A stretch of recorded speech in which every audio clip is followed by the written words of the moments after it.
All right, good morning, ladies and gentlemen. It's now 9 a.m. We'll call this meeting to order. We'll start. If you join me in the Pledge of Allegiance, please. I pledge allegiance to the flag of the United States of America and to the republic for which it stands, one nation, under God, indivisible, with liberty and justice for all.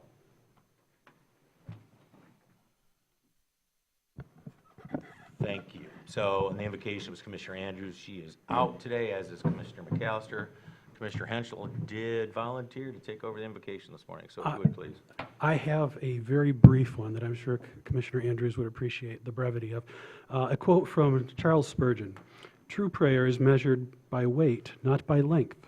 A single groan before God may have more fullness of prayer in it than a fine oration of great length." Amen. Amen. Thank you. All right, Bonnie, if you do a roll call, please. Morris? Here. Andrews? Nelson? Here. Henschel? I'm here. Spence? Here. Walter? Here. Flynn? Here. McAllister? Seifert? Here. Fantastic. So I'll look for an approval of the minutes. Anyone? Move to approve as presented. Support. Sweet. Motion by Henschel, support by Commissioner Nelson for approval of the minutes. All those in favor say aye. Aye. All those opposed say nay. Thank you. First, public comment, please. Any person shall be permitted to address a meeting of the Board of Commissioners which is required to be open to the public under the provisions of the Michigan Open Meetings Act. Public comment shall be carried out in accordance with the following board rules and procedures. Any person wishing to address the board may state his or her name and township or district. Providing a specific address is not recommended. Persons may address the board on matters or issues which are relevant and germane to county government as determined by the chairperson. No person shall be allowed to speak more than once on the same matter, excluding time needed to answer commissioners' questions, if any. The chairperson shall control the amount of time each person shall be allowed to speak, which shall not exceed 3 minutes. The chairperson may, at his or her discretion, allow an additional opportunity or time to speak if determined germane and necessary to the discussion. Public comment will be solicited during the 2 public comment periods noted in Rule 5.4, Order of Business. However, public comment may be received during the meeting when a specific agenda topic is scheduled for discussion by the board. Prior to the first public comment, the chairperson will indicate the topics on the agenda for which public comment will be accepted. Members of the public wishing to comment should raise their hand or pass a note to the clerk in order to be recognized and shall not address the board until called upon by the chairperson. The board shall not comment or respond to a person who is addressing the board. Silence or non-response from the board should not be interpreted as disinterest or disagreement by the board. Please be respectful and refrain from personal or political attacks. Thank you. You don't have to pass a note if you're interested. Please just walk right up to the podium and form a line.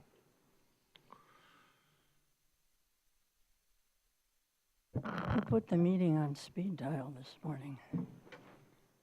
Is this on? Yeah. It is. Okay. Yep. I just don't have any voice this morning. My name is Kelly McIntosh. I live in East Bay Township. I've been concerned for several years about the limited options for the treatment of mental health in our area. There was a time when I worked in the air at Munson when several residential treatment centers were available to help with patients with mental illness. However, during the 15 years that I worked there, the treatment options underwent drastic changes. Near the end of that time, when I would ask social workers what the discharge plan was for my patient, I would hear, "Kelly, I don't have any place to put this patient."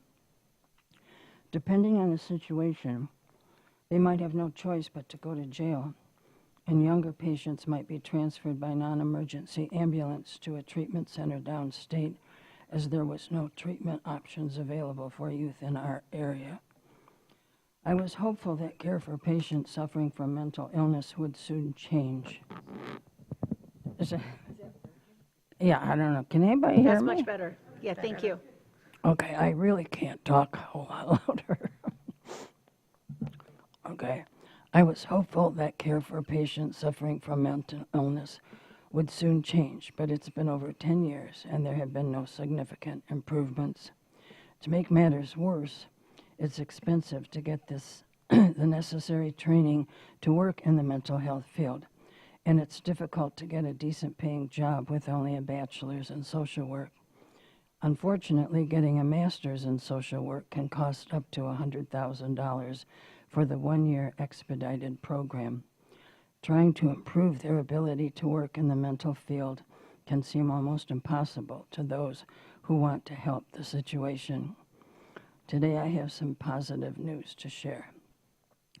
When I decided to take on the legal action against Ron Klaus and the county, money was never the issue.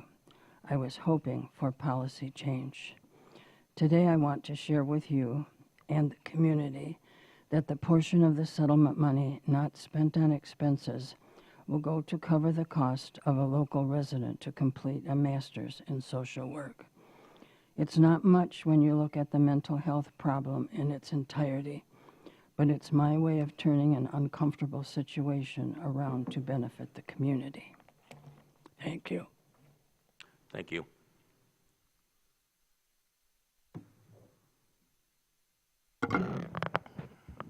Hello. I'm really hoping I don't pass out because I'm very nervous.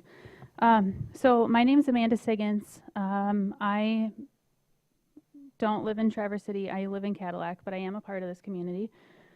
Lately, I've been traveling a lot for work through the state. I'm seeing billboards that scream like, come to Traverse City, you know, visit Traverse City, move here, visit here.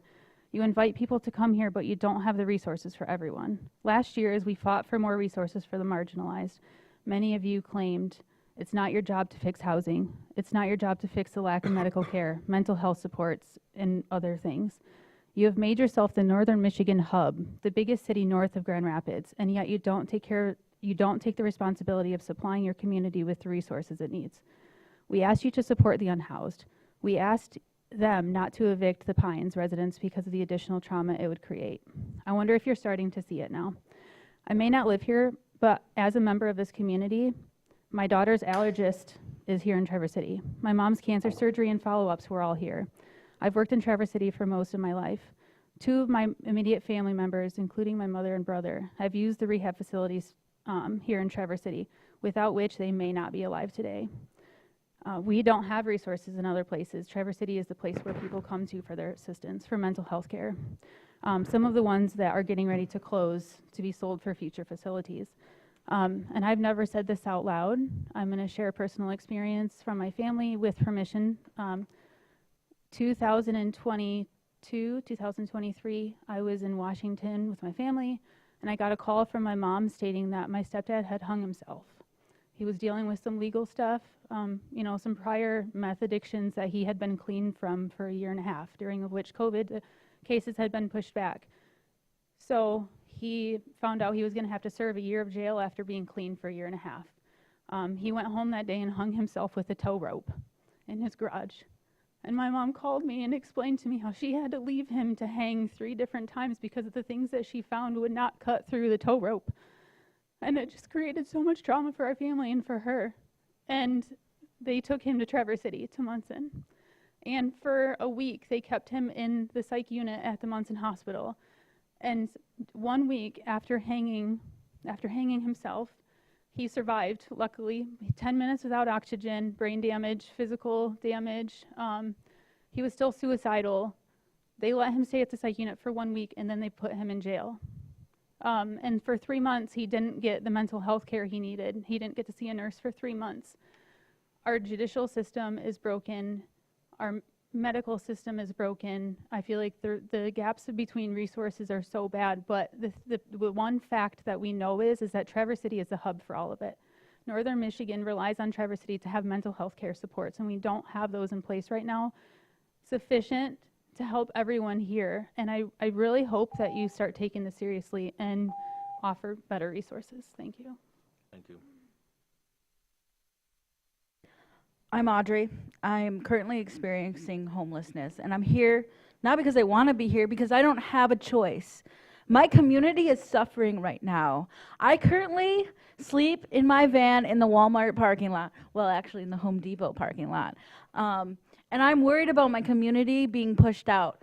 When I had a discussion with the chief of police a couple months ago, just before they pushed all the people out of the Pines, he told me, I asked him specifically, where would you like me to spend sleep at night in my van, and he told me the Walmart parking lot. Well, I don't think the Walmart parking lot is going to be an option for much longer after everything that's happened. My community is suffering, and I'm here and I'm asking you to step up to the plate. It is time that we become a community and we start caring about something other than ourselves. This is the American way: selfishness and individualism. We need to come together and start caring about something other than ourselves and start seeing people's humanity. I might be homeless, but I'm not a disease, and I'm definitely not a play on our society. I work 2 jobs. I volunteer with We the People because I know that I have to do something and I have to speak out for my community because nobody else wants to see my humanity. I'm very, very frustrated. I have spent 7 years on the street. There is no options for me. I don't have a drug problem. I don't have kids. I don't qualify for low income. I make too much money at my job. So what's my option? It's the Walmart parking lot. My community is suffering, and I'm here begging you to care, to freaking care. Thank you very much for speaking. Anybody else? Public comment, going once, going twice. Third time. All right, so we're going to move along to the approval of the agenda. Have a motion? Motion to approve the agenda as presented. Support. Excellent. Commissioner Walter moves to approve the agenda as presented with support by Commissioner Flynn. All those in favor say aye. Aye. All those opposed say nay. Fantastic. Consent calendar. The purpose of the consent calendar is to expedite business by grouping non-controversial items together to be dealt with by one commission motion without discussion. Any member of the commission, staff, or the public may ask that any item on the consent calendar be removed and placed elsewhere on the agenda for full discussion. Such requests will be automatically respected. If any item is not removed from the consent calendar, the action noted, receive and file, or approval, is approved by a single commission action adopting the consent calendar. Thank you. Anybody like anything removed from the consent calendar? I have to read it first. Oh, come on. That was the important You are part. really trying to zip this along. Brevity. Got a lot left to do there. A, receive. Number 1, Northwest Regional Airport Authority, June 2025 meeting minutes. Number 2, Department of Health and Human Services Board, May and June 2025 meeting minutes. Number 3, fourth quarter 2024 investment report. Number 4, Treasurer's 2024 annual report. Number 5, Safe Harbor Shelter Utilization Report, June 2025. Number 6, Housing and Homelessness Task Force, June 2025 progress report. Number 7, Michigan Economic Development Corporation CLP program report. Number 8, Road Commission weekly updates. Number 9, Road Commission May and June 2025 meeting minutes. Number 10, ARPA status report. B, approvals. Number 1, service agreement with Metro Fire Department. Number 2, Health Department, Fetch EH software acquisition and implementation. Number 3, Sheriff's Office evidence property room surplus. Number 4, Family Court Child Care Fund 2025-2026 budget approval. Number 5, Parks and Recreation surplus equipment declaration. Number 6, Resource Recovery 2025 hauler licensing. Number 7, April to June 2025 claims approval. Number 8, resolution recognizing August as National Management Awareness Month. Number 9, ARPA funding reimbursement requests. Move to approve the consent agenda. Support. Awesome. We have a motion by Commissioner Henschel, support by Commissioner Nelson to support consent calendar. This is a roll call vote. You have to ask anything you want to be removed, or? Anybody want anything removed? Again? There you go. Can you tell TJ's not here? Love you, TJ. Great travels. Nelson, Yes. Henschel, Yes. Spence, Yes. Walter, Yes. Flynn, Yes. Morris, Yes. Seifert. Yes. Thank you, everyone. We're going to move on to 7A. Good morning, Commissioners. Janie McNabb from Networks Northwest is here to give her annual report. Good morning, Janie. Good morning. Can you hear me through this? Yep. Well, first of all, thank you for having me, for the opportunity to share with you what Networks Northwest has been doing for the past year, and also to thank you for your investment in our organization. We are a 10-county regional organization. For the last year and a half that I've been CEO, I've been really focused on trying to communicate effectively about the organization. We're complex. We come across sometimes as confusing. So what I've been helping people to see is that we are essentially a headquarters. We enable programs to come here from the federal and state levels. We have more than 40 different programs, but all of them help either the talent or job seekers, businesses, and/or communities or local governments of our region. So those are basically our three service lines, if you were to think of us as a business. This Impact Report is celebrating that we've been in existence for 50 years. 2024 was our 50-year anniversary. And we've seen a lot of change over the course of that 50 years, but we've also seen a lot of similarities in the needs of our community and the services that need to be provided. So you've got some numbers here. These are regional, and they cut across all the programs that fall into those three categories. I'm going to go through each of these three categories and give you some highlights and talks. A lot of this is regional in the report, but I'll give you some specifics to Grand Traverse County as well. So for our talent programs, these are delivered through our nonprofit arm, which is Northwest Michigan Works. We have 4 service centers in the 10 counties. We also have affiliate sites in Benzie and Kalkaska, but our main service centers are Traverse City, Petoskey, Cadillac, and Manistee. And these programs include adult education, training and employment for individuals who are chronically unemployed, laid off due to all kinds of reasons, business closures, mass layoffs, et cetera. And we offer a variety of services in terms of the depth or intensity. So we have public service computers and resource rooms for anyone who needs help to walk in and get assistance with finding a job. And then we also do one-on-one and really long-term, in-depth support for people who really need that level of support. We also work quite a bit with youth. We have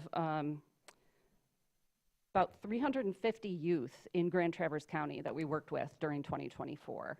And that, again, included long-term, in-depth relationships. We have a really significant partnership with Northwest Education Services. So we go into classrooms and we work with young people on those employability skills that you hear every business needs. And we want to make sure kids are learning those things before they leave high school and get really into the workforce. We are a big believer that work experience is the best way to teach that. So getting youth into workplace environments so that they're learning accountability, respect for their supervisor, showing up on time, et cetera. One of our significant events is My Career Quest. I believe you all have heard of that, I hope. Commissioner Flynn, thank you for volunteering and for your role on our board. But it was more than 2,000 young people came through the Civic Center and saw potential careers. There's a great, actually new, this video in our annual report is from last year, but from this year, we really got good testimonials from the kids who went through the exhibit, which, you know, you want to hear from the kids. You don't want to hear from someone like me. So I want to talk about Holly. She is one of those youth. She is in a program we have called Jobs for Michigan's Graduates. She has been really focused on leadership, and she, in fact, was honored in Washington, D.C. as a nationwide recipient of an award for being a stellar leader in the program here and in the community. We also have Tiffany. She went through our adult education program. She's in Grand Traverse County. She is a mom of 4 and didn't finish high school for a variety of reasons, but she was able to go through our program in a customized way. Our adult education program doesn't run people through traditional classes on a semester basis. It's really based on their current knowledge and what they need to learn in order to either achieve their high school diploma or get a GED. Makes it very streamlined, efficient, allows them to get through while they're also working and balancing family. And Tiffany decided to go back for this because of her kids. She wanted to be a role model for her children. So I'll talk a little bit about businesses as well. We have our Northwest Michigan Works programs that work with businesses to recruit, hire, train. We are very proud of our apprenticeships program. We're a leader in the state. We have 100 different occupations that we can assist businesses with creating apprenticeships around so they can train their own. And we are adding to that all the time. We can customize training programs for any employer. I want to draw attention to our Apex Accelerator program. This is under the Investing New Markets there. The company we're featuring here is Nuco. They're a company in Traverse City that sells furniture. And they worked with our Apex Accelerator program to sell to governments, federal, state, local, et cetera. And very early on, Nuco got an award to sell to a military base in Texas to equip their training room. I mean, something you wouldn't think needed to be purchased from the private sector, but certainly something we appreciate that our northern Michigan businesses have access to. And finally, community. This is our regional planning department. We, of course, do regional programming. We do asset management with MDOT and the county road commissions.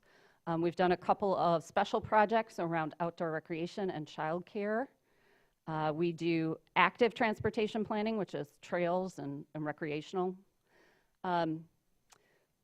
In Grand Traverse County, we worked in 2024 with Long Lake Township. They had just created their master plan, and they zeroed in on 3 activity centers or subregions where we did some economic development strategy planning for them. We worked with Fife Lake DDA to do a TIF plan update. We worked with Mayfield Township to do their master plan.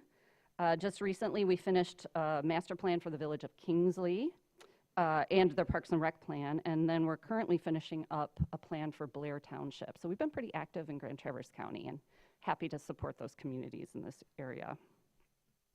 And of course, you are familiar with the Metropolitan Planning Organization, which we are done with our first round of plans.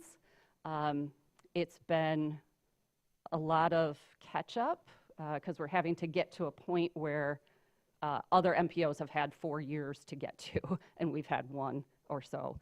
So we're happy to get to that point, and from here on out, be on target and on time. And this is our financial summary. We have about 49% of our funding overall is federal, and then the rest is a mix of state, private, and the counties contributing in a way that really supports our operations and our infrastructure so that we can pull in all these additional grants for a budget of over $12 million. So I'm happy to answer any questions. As I said, we've been pretty busy and happy to serve the residents of Grand Traverse County. Commissioner Walter. Thank you so much. I always appreciate this report and always impressed by the breadth and depth of everything you all do. Thank you. So it's always a good indicator. I know you said you have 40 plus programs, so we're just seeing a little snapshot, so it's pretty amazing. What do you anticipate with federal and state cuts, and what is that looking like for your organization and the impact across the region? We're watching it very closely, as you can imagine. Up to this point, the impact has been very minimal.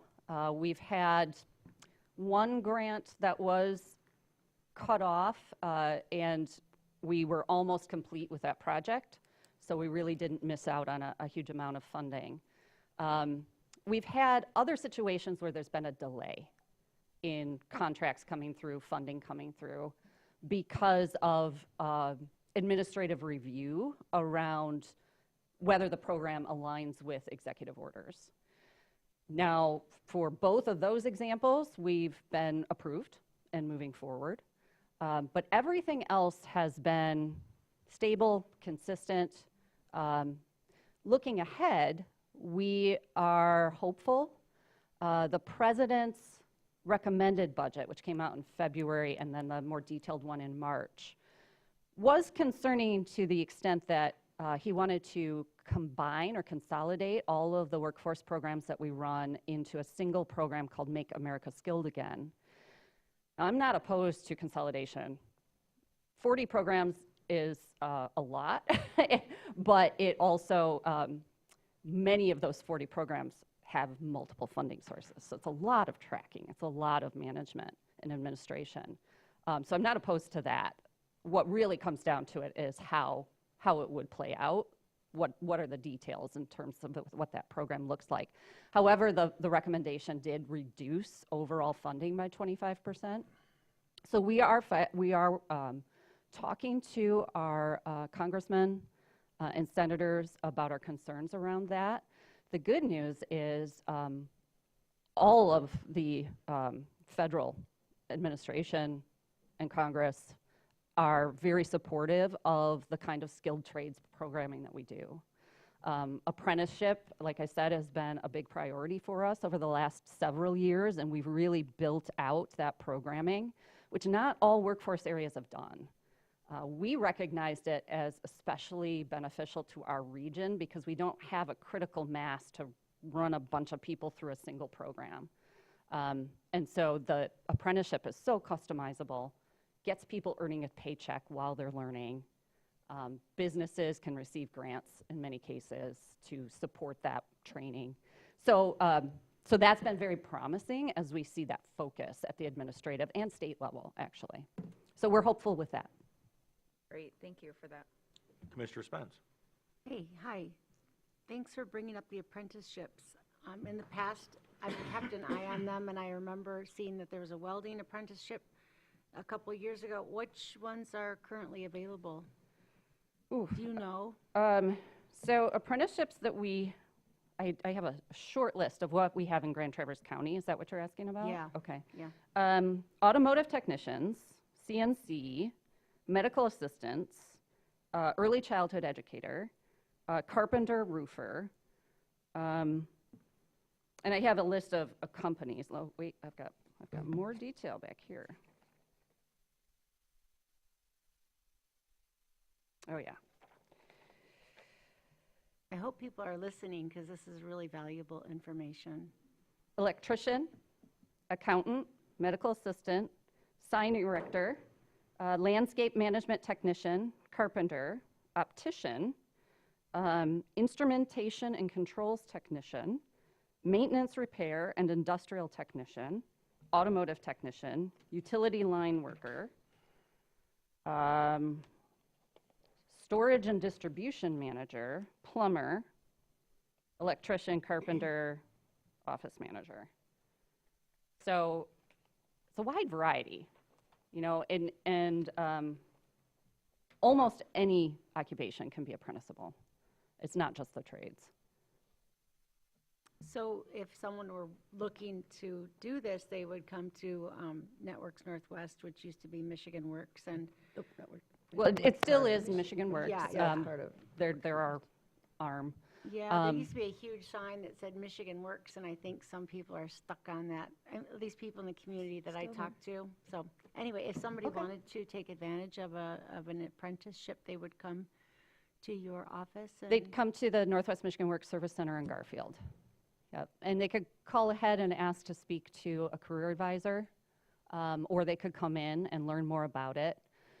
We have found the most success with apprenticeships when we start with a company. So a company determines which of their employees and or occupations that they employ could be a good fit for apprenticeship. And then either they move someone currently working there into that apprenticeship and backfill, or they look to hire someone who can be an apprentice. Sometimes the stars have to align if someone walks in the door that there is an open apprenticeship position at a company, you know, that works with their skills and interests and that kind of thing. So our apprenticeships we consider to be a service to businesses, but it is a benefit to those employees and the people who are hired in those companies that have that career path for them. Thank you. You're welcome. Any more questions for Ms. McNabb? Commissioner Flynn? I'll just say it's been an honor to serve on this board and participate, and I just joined the finance committee, so I'm learning a lot more of the back end of financials, so I'm looking forward to learning more every meeting. Well, and we appreciate your engagement and participation, leadership in the committee. So cool. All right. Love it. Anything else? I'd like to say thank you, as that, seeing that I represent the south part of the county. I know my district depends upon the work that you guys do, and we really appreciate it. And thanks for coming here today, Ms. McNabb. Yeah, thank you. All right, so we're going to move right along. I lost my place. My apologies. ARPA project update 7B. Mr. Elger? Again, Commissioners, with us today is Kate Dahlstrom and somebody else from NAMI to give you an update on the ARPA dollars. Kate. Good morning. Yes, we are here at your request to give an update on how NAMI, National Alliance on Mental Illness, Grand Traverse, has been using our ARPA funds, and thank you very much.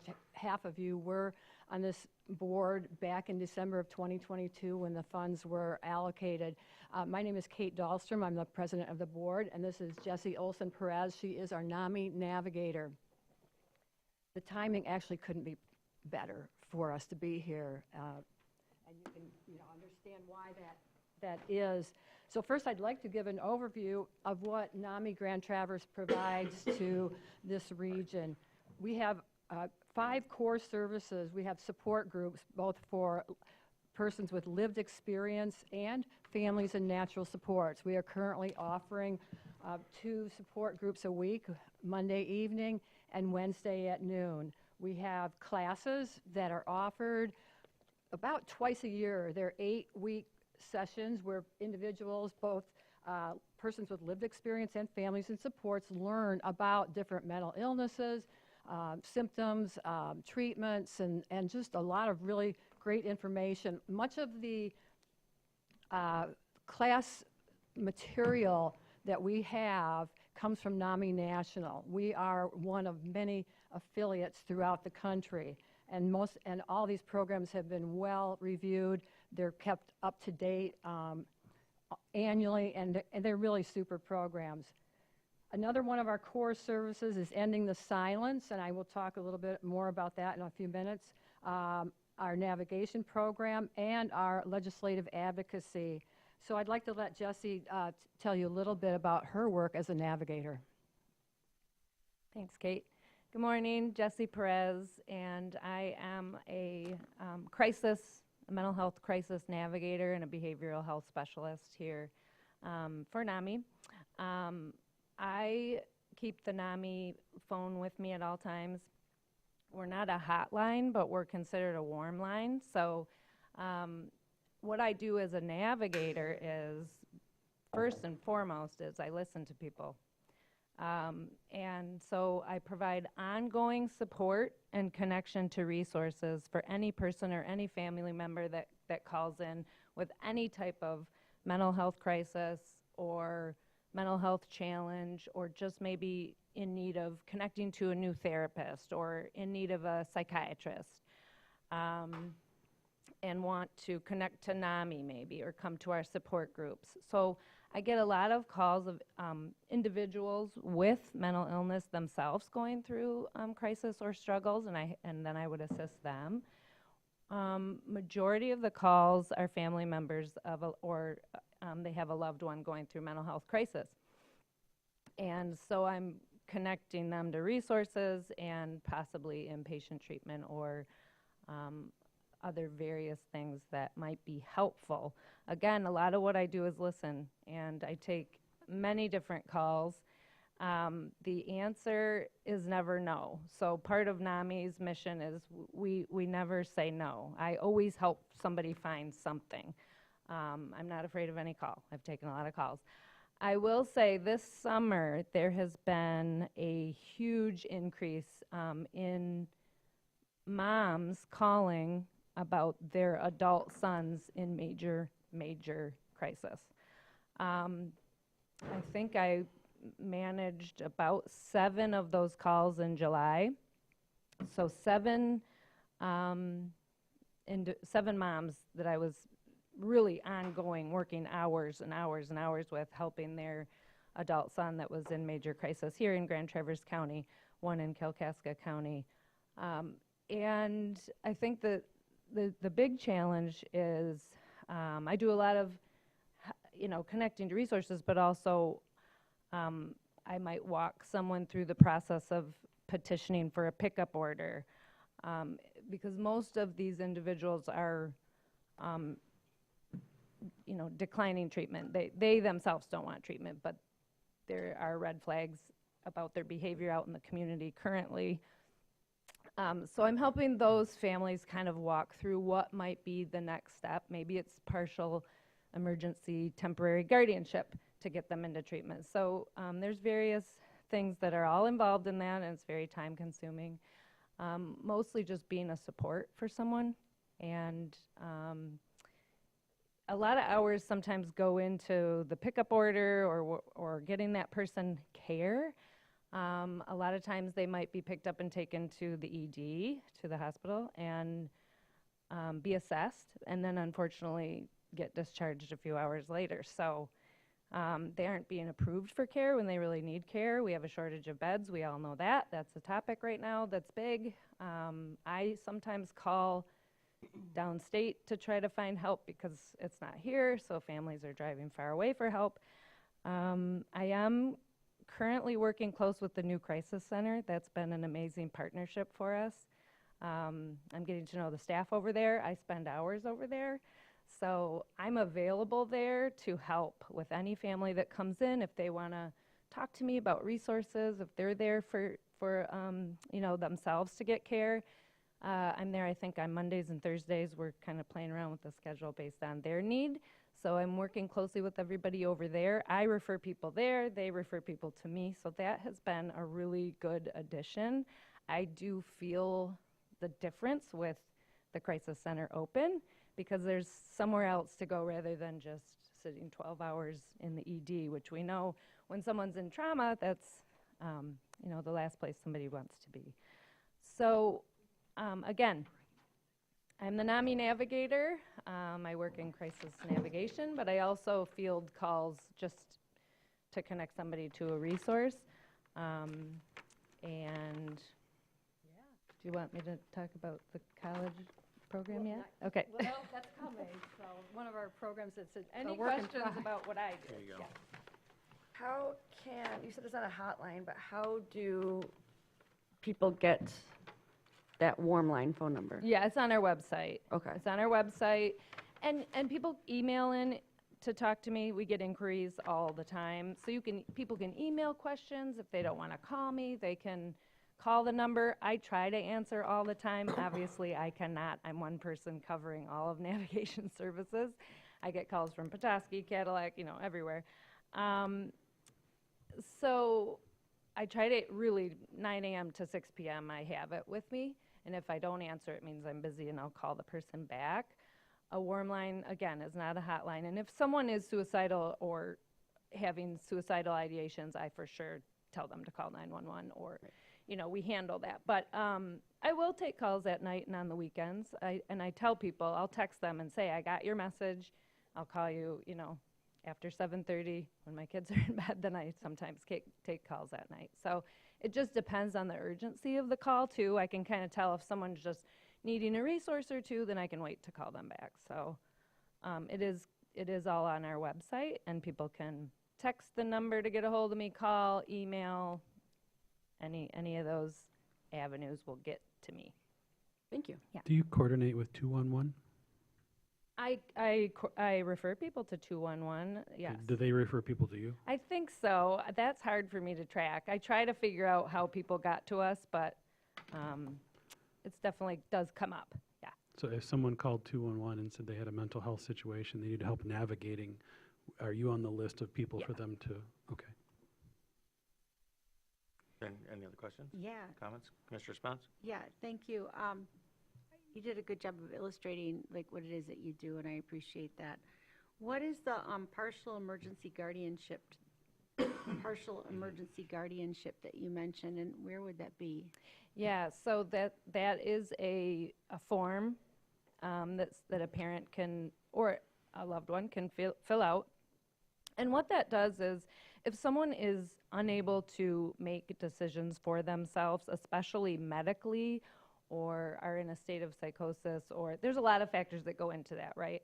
But if they are unable, they're not caring for themselves, and they're unable to make medical decisions for themselves, then it's typically a parent that might file partial emergency guardianship. You can do that at probate court. You can also have an attorney help you do that. I help people do that. And what it does is help the family member then make the decisions to get that person into safe treatment when the person is not willing to go. So they can fill that out, and the judge approves it or not approves it, depending on. So it's similar to, it's a little more in depth than a pickup order, than a petitioning for a pickup order, which is also done at probate court. Yes. So, along with that, the partial guardianship, which would generally be a medical guardianship that would cover mental health care as well, gets through that HIPAA wall. Because right now, without that, families take someone to the emergency department or the crisis center or anywhere, and they are basically facing a brick wall. We can't talk to you, even though they're supposed to be able to listen to a family explain the history of this individual. It's a total wall, and the only way we've found to get around that is through these partial guardianships. Fortunately, we have a wonderful probate court judge here, and our police department's excellent. And so, yeah, in addition to, you always want to the parents, we stress to them, you want to try to work with your family member as much as possible. But, if when push comes to shove, you may need to actually make those decisions, but generally it's to get around that HIPAA wall and to be able to just talk to someone in the emergency department or anywhere. Yeah. So I don't know if you have any. I do want to say also about crisis lines. Michigan has a peer warm line, and 988 is the current suicide and crisis lifeline. You don't need to memorize any 10-digit numbers anymore. 988, you can call, text, or chat. That's really all you need to remember in any state in the United States. It's been around for 2 years, and the only thing that they're still working on is geolocation. So 911 if it's life-threatening, 988 if it's a mental health crisis. Thank you. Any other questions? I have for one. me? Yeah. So when we're talking temporary guardianships, what we're looking at is temporary care to stabilize the person who's in crisis. What happens once they're stabilized? I try to follow up with those families, and sometimes they do reach back out to me. Sometimes I never hear from them again. I hear from people typically when it's like crisis mode, and then I try to text or call and say, how are things? What was the outcome? And some do, if they get into care and all things align, where they might go 2 weeks down at Pine Rest or at Cedar Creek Hospital or Forest View or some of the other treatment facilities in Michigan, and they do take their meds and participate and stabilize, they have a better chance of doing well once they come back into their community. I make sure they know about all the mental health resources here, our support group. We have a support group for individuals that are going through mental health crisis, and then we have a different support group for just family members. I might connect them to a therapist. I might connect them to a psychiatrist. I will say, our psychiatrists here all have wait lists, and sometimes it's months. So what I do is then, I have figured out, okay, there's a psychiatrist in Ann Arbor that's really good, and he will see you via Zoom. Or there's one in Grand Rapids that is awesome for youth. They will see you via Zoom. So I love doing that research and finding all the resources for people, because I'm a strong believer in not telling somebody no. So I do make sure that that family knows there's, this therapist is accepting your insurance right now. Also, I should add, I help people with a lot of insurance issues. Or, I really help them find the right fit care for after. The tricky part is if that person decides to continue their meds or not. This summer, recently, I have seen some court-ordered meds. That's another thing you can include in the petition, where the person has to do like a lasting injectable to get them stable for a few months. That's helped. It is all about the entire care that they receive and the supports that they receive.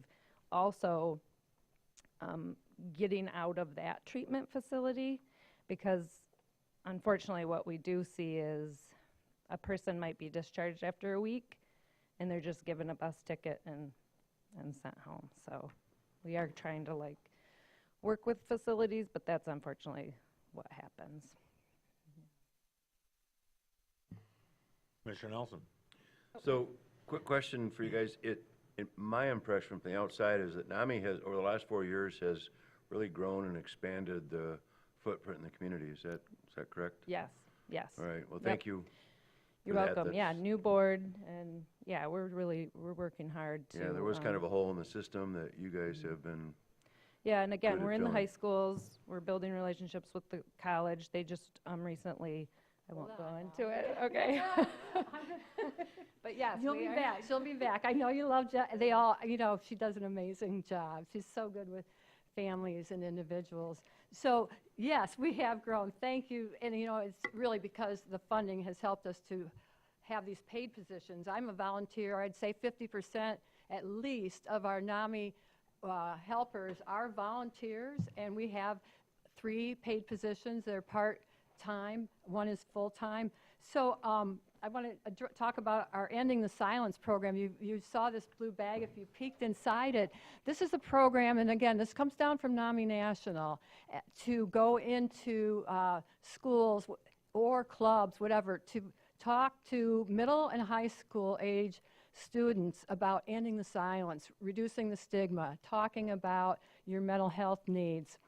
And they require, NAMI National requires that, it be a team, and one of the team members has to be someone who is no more than age 35 and who has lived experience, because part of that 50-minute presentation is that person then shares their personal walk and encounter with a mental health disorder. And so part of that, and part of the money, that we have used from ARPA, is to put together a gift bag for students. You'll notice that in the bag there is a journal and a pen, which is, journaling is extremely helpful for anyone in, any walk of life. There's a little stick on your cell phone thingamajiggy with some resources, a resource card in there. There's a green, which is a mental health color, mental health awareness color, some bling, stigma ends with me, and I think we're missing one thing. But anyway, and then a little thing of Play-Doh. This is one of those sensory kind of relaxation things. All I can do not to play with Play-Doh here during the meeting, I think. Yeah, don't touch, you leave that in and don't open that Play-Doh. All committee meetings ought to have this. Sterile. But, and we do let the students open the Play-Doh at some point, as long as they continue to pay attention. But it's only 50 minutes. It's a PowerPoint, and within the PowerPoint, there are 4 little videos that were made by high school students in California. So that's our Ending the Silence program. Sure.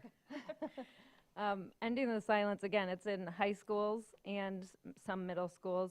I will say what's really cool about this program, not only is the student hears somebody who has lived experience, but we talk to students about warning signs for themselves or others, what to watch for, how to ask for help, which is really hard for students, and also coping skills. One thing I help people do, and I didn't mention, is building their own tool belt. We all wear an invisible tool belt, and it's up to us to fill that tool belt with our own mental health resources, our own path to wellness, and we put tools in it, and we need to access those tools at different various parts of our lives. So I help kids really think about, what is in your tool belt, what are your coping skills. So we do focus on that a lot during that program. Yeah, and part of that, we do actually have a separate presentation that we give just to the staff, school staff, or other adults. So, ending the silence, navigation policy, I'll talk a little bit about legislative advocacy last. Two new programs that we are currently planning to introduce in the next 6 months, NAMI in the workplace.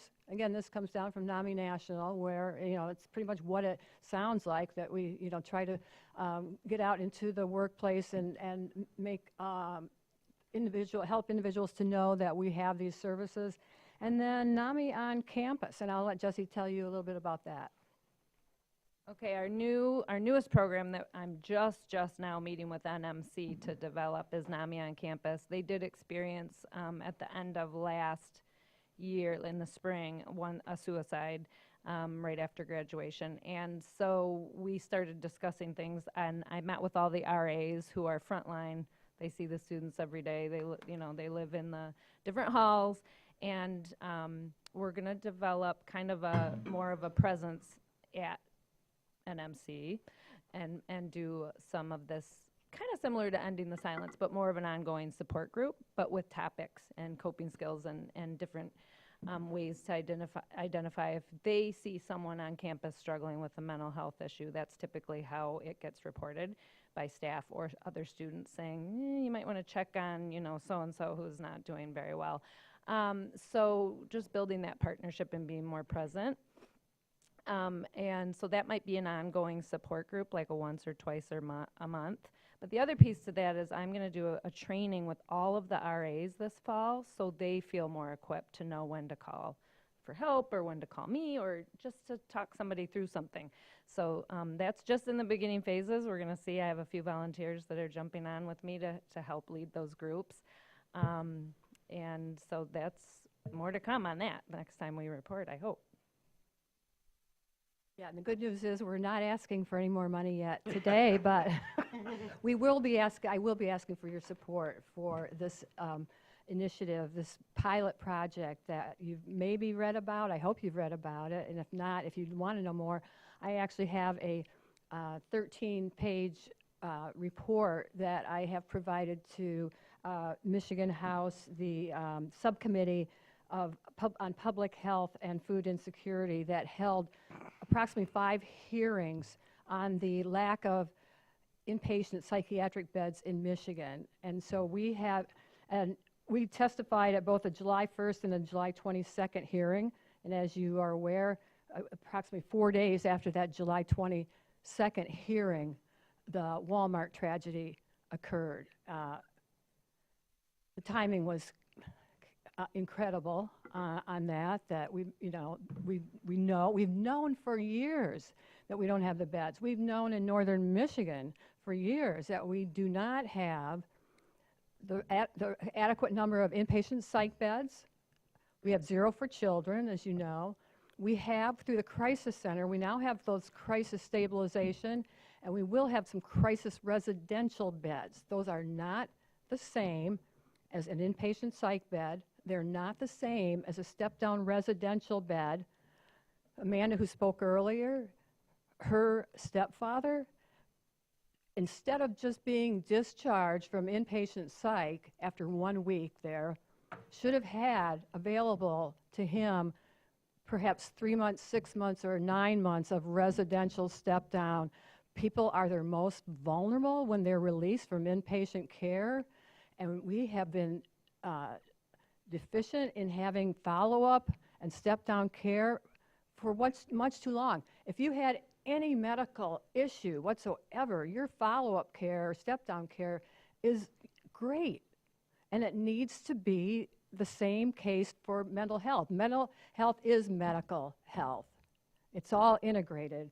So what we have done is, in the report, we have asked for a Northern Michigan mental health campus that would have 42 to 52 psychiatric inpatient, residential, and step-down beds. It's not going to be a duplication of the crisis center. Crisis residential beds, if someone stays there for a week, that would be probably about it. They could have someone for 2 weeks, but again, it's a totally different type of bed. We're not asking for those. We're asking for the inpatient and the longer-term residential and the outpatient services. We know that there are network adequacy standards that come down from the federal government to the states that have for years told us how many of these kinds of beds we should have, and for some reason we've been able to ignore them.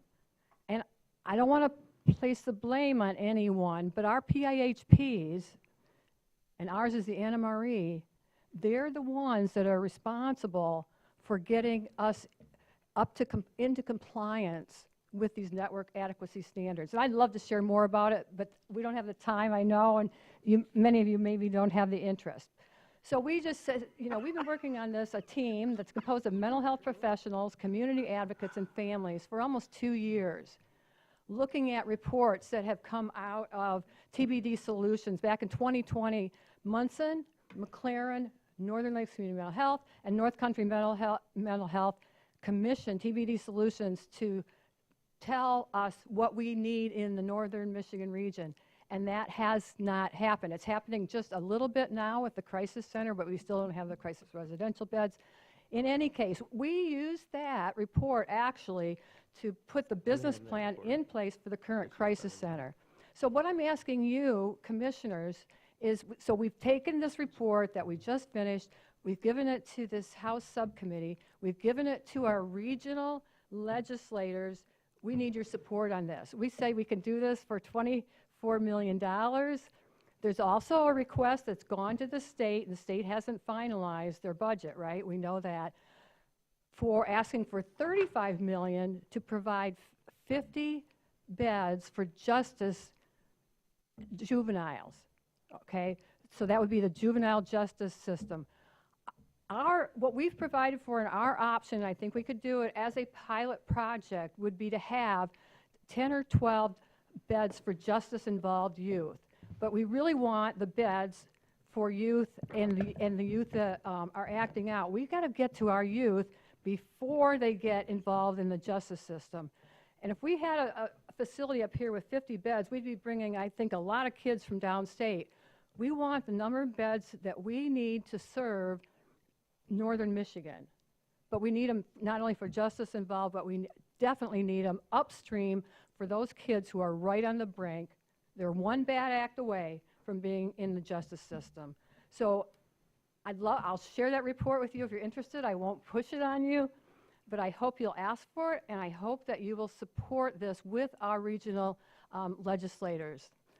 And incidentally, so getting back to the finances, we recently submitted a request, so we're down to the remaining balance of our ARPA is $96,482, and so by the end of this year, we'll ask for half of that, and by June 30th of 2026, we should zero that out.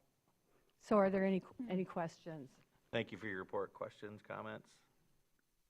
Commissioner Walter? Yeah, that was my question, because we did ask everybody to come who had a balance as far as, you know, where you are with your spending, because the last we have here is that NAMI was provided with basically $512,000, and reimbursements to date had been, I don't know what the date of this report is, but $364,000,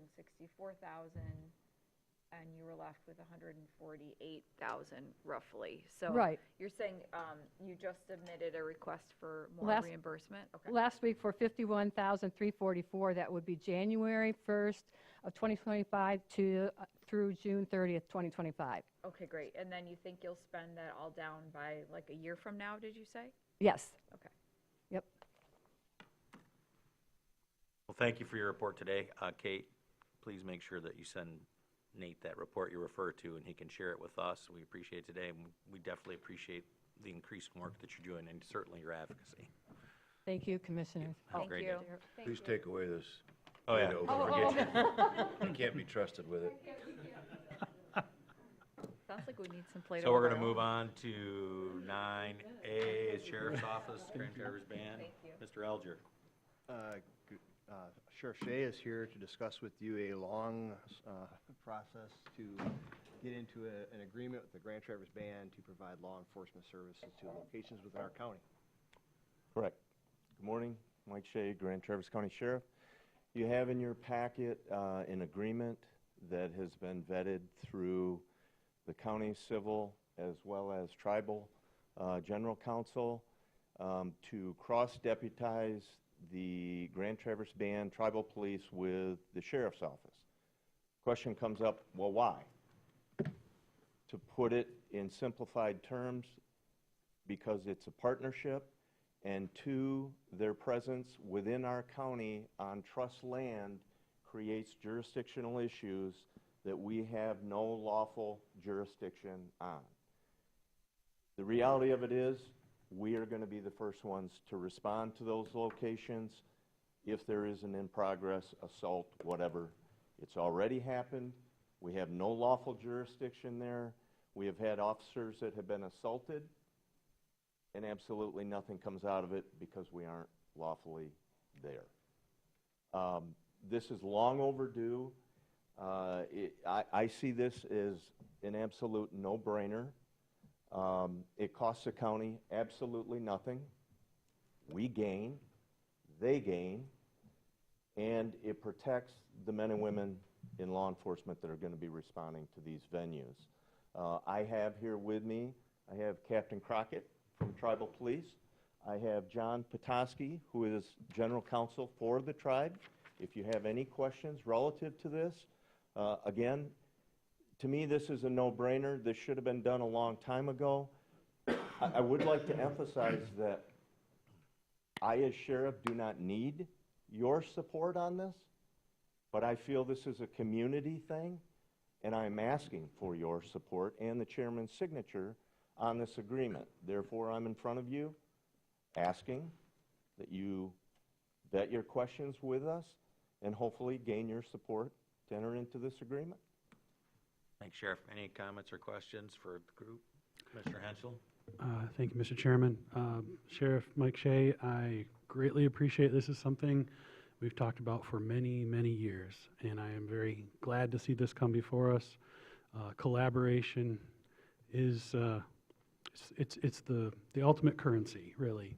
When we work together, we get so much more done. So I move to approve as presented. Support. Motion by Commissioner Henschel, support by Commissioner Nelson. Further discussion, Commissioner Walter? Thank you. I'm in support of it too. I just wanted to hear a little more from you about what the education will be like for folks who are, maybe understand historically that, you can be there, but you can't really do anything. So what will the education be like for those on the trust land and elsewhere about this change? So I would like to defer to you guys, if you will, to explain that. John Petoskey, General Counsel. Good morning. I am speaking on behalf of Grand Traverse Band. This agreement has been in existence with Leelanau County and Antrim and Benzie for a number of years. It has gone through the vetting process with the state and also with the United States. The design of the agreement is to cross-deputize our tribal police and for the tribe to deputize county sheriffs to provide seamless law enforcement. The jurisdiction in Indian country, which is a term of art under United States law, is variable based upon the perpetrator and the location and the victim of the crime.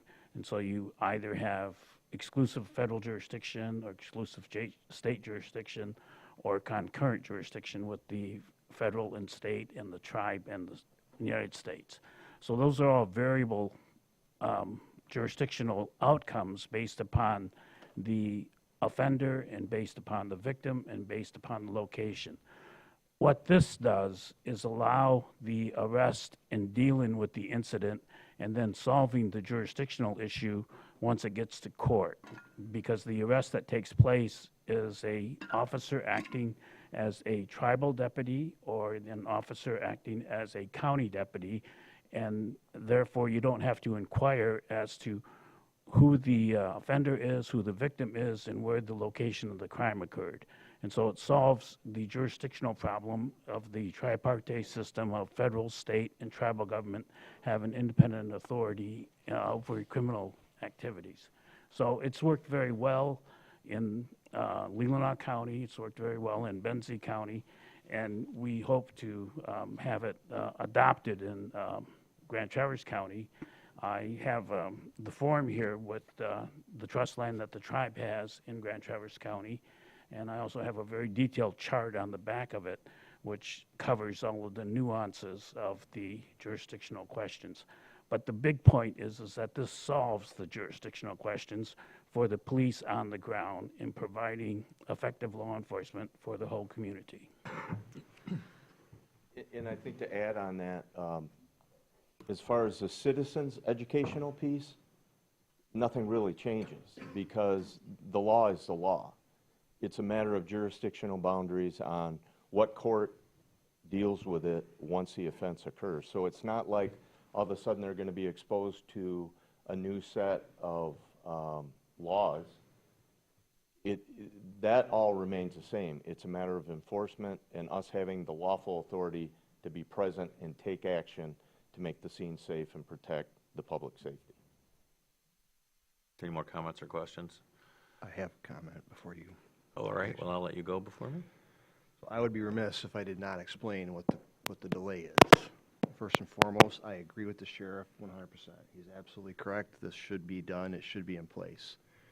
Mr. Petoskey is accurate. These agreements have been active in state for quite a while. It's not unusual. We vetted this through Cole Stoker, and through that process, Mr. Nordfjord asked that we, push this through MMRMA. We did so, and that's where it stalled. So most recently, the sheriff and I met with, it was Matt and Tom, and said, listen, these are in place already in Leelanau County, a county that Cole Stoker represents, and others throughout the state. What's the difference? And the answer I got was because we asked. So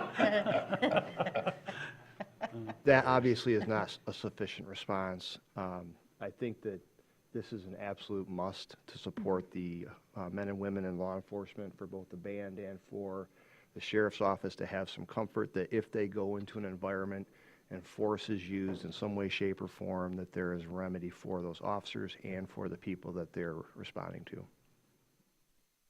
So I would like to add to that, MMRMA also insures Leelanau County, so this is nothing new.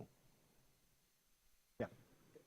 I appreciate the reinforcement that Leelanau County's been doing this for some time, because that was my question, and also the reason for the delay. I guess it's good that you brought that up, because I think we needed to know that. Why not us? Why all these other surrounding counties and not Grand Traverse yet? But with your support, John Petoskey, and the fact that you're inviting us in to help you in this area, I think that means a lot as well. I support it. I don't have any issues. Thank you. Very good. So my one add-on to all of that is that while the laws are still the same, the people knocking on the door and enforcing them might be a little different. If you go from one spot where you have no authority to now that you have full authority, maybe a little education isn't necessary to prevent people from being hurt, particularly your staff. That's just going to be my throw out there. So I'm guessing there's not any more conversation or questions. Bonnie, will you roll call vote with that, please? Where do I want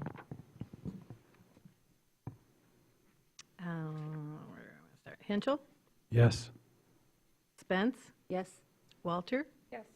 Flynn? Yes. Morris? Yes. Nelson? Yes. Seifert? Yes. Thank you very much. Thank you, gentlemen, for your patience today and coming here with us. You're still up, Sheriff. Pardon? I said you're still up. What am I up for? Your jail sinking in the river, isn't it? Oh.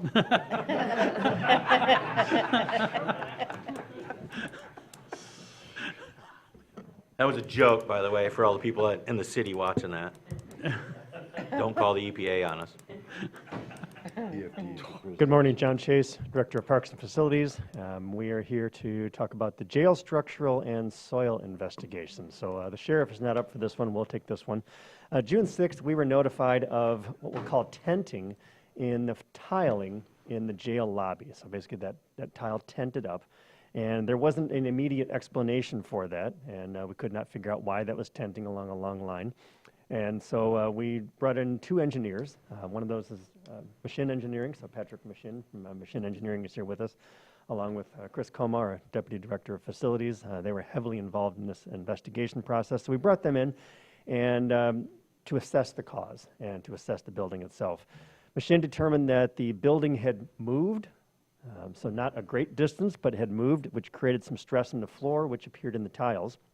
And so we had them do further investigation. And that movement also created a series of small stress cracks in the walls in the building. And there are a few doors that are not fitting quite as they were previously. So we brought in some monitoring equipment. It was seismic monitoring, looking for seismic anomalies, and nothing significant was detected at that. It was determined at that point that the building was not at the point of failure and was safe for habitation. So we still have people in the building for that reason. However, we would like to continue investigating the jail and the surrounding property to make sure that we are in a safe environment. So we have a proposal in front of you today to do core sampling around the jail and elsewhere on campus to determine the integrity of the property and other surrounding buildings, as well as adding crack detection monitors to the building to assess future movement, and a survey elevation of the jail along with reporting services that go along with these tests. We do believe we've got a responsibility. We know we've got a responsibility to protect the safety of everyone who's occupying that building, both staff and inhabitants of that building, and we believe further inspection is warranted to ensure the integrity of the building while we remain in that space. So we are requesting an amount not to exceed $110,000 for that project. I have Patrick and Chris here. Again, they were heavily involved in the project, and Patrick would be the best qualified to talk about what that monitoring involves. So if you've got questions? Anybody have questions? I have one, but Mr. Walter? So assuming, we may or may not be in that space, any of this in a few years possibly, that this will help with future building projects, just understanding what's happening between the ground and the river to simplify it? Yeah, so part of that soil investigation is not only looking at immediately surrounding the jail, but taking additional samples from around the campus to understand that quality. I get that right? You got it right. Yeah. That was my question. So, anybody else? And where's the money coming from? We can take money from the contingency budget in capital improvement plan or in facilities contingency.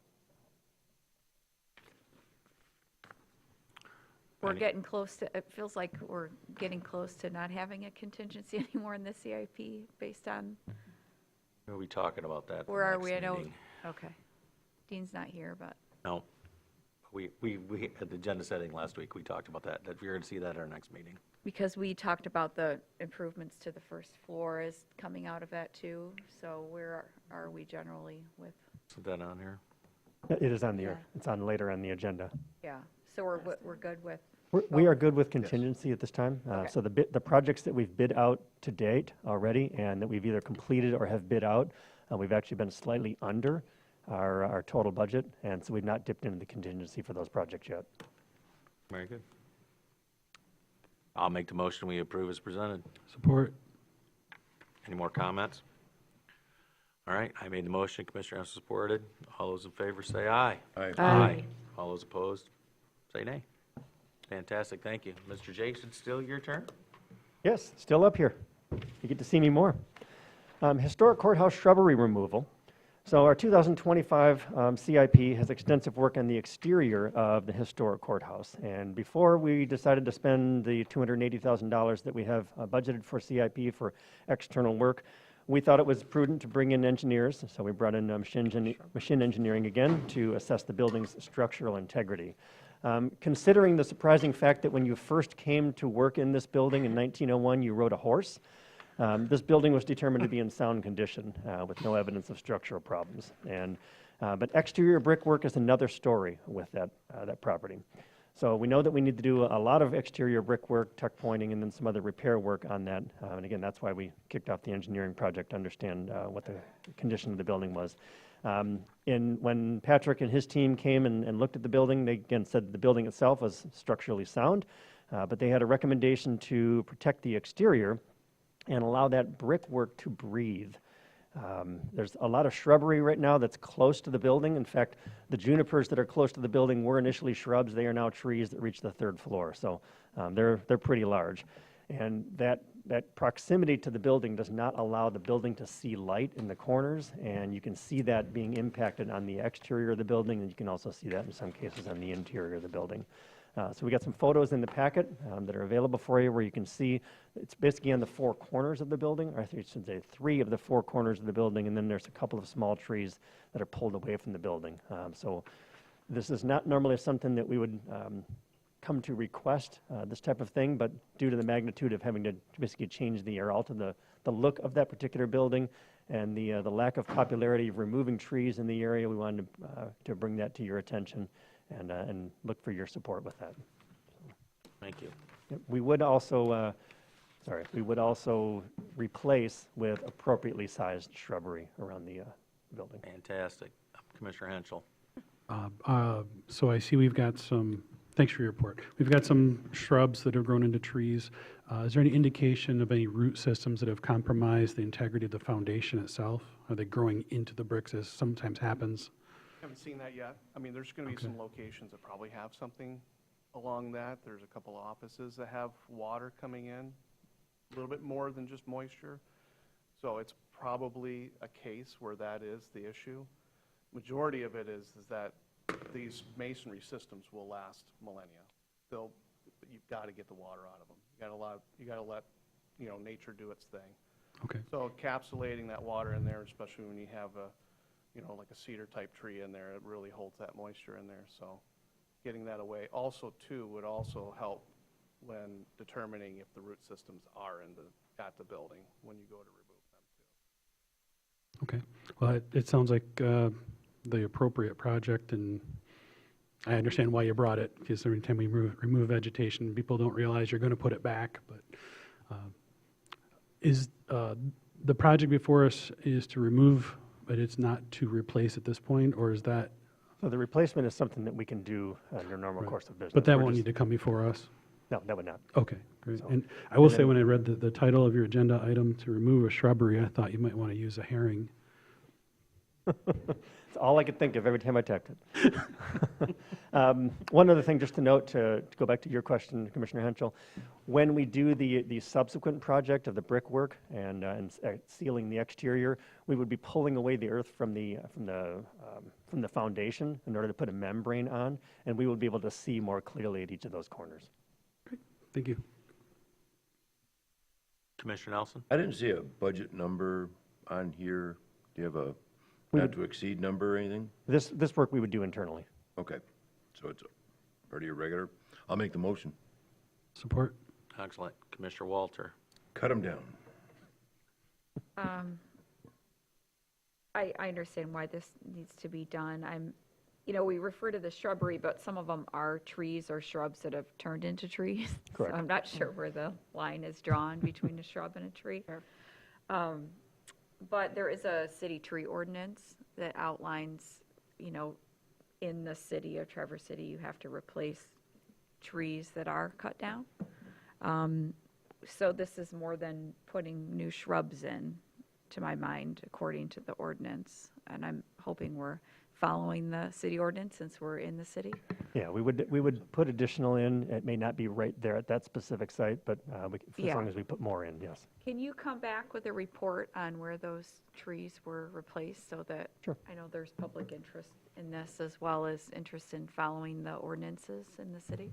Certainly. Any further comments? Right plant, right place.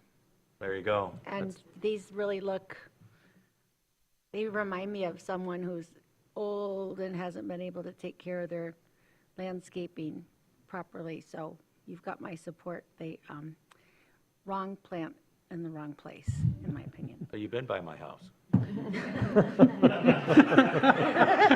Said you'd never tell. I'd be happy to help out with a future landscaping plan with my MSU Extension Master Gardening experience. All right, thank you. Fantastic. So I have a motion, made by Commissioner Ansel, supported by Commissioner Nelson to approve as presented. All those in favor say aye. Aye. Aye. All those opposed say nay. Thank you very much, gentlemen, for your Thank you. patience, your presentation. We are going to take a 10-minute break.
coffee do I gotta buy to get one?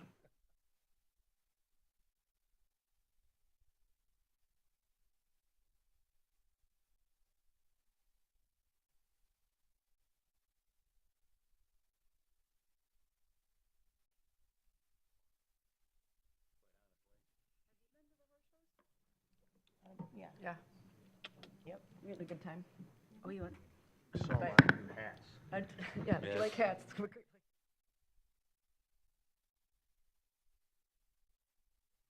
Yeah, it was an expensive hat. All right, I'm gonna call this meeting back to order. We're gonna move on to 9D.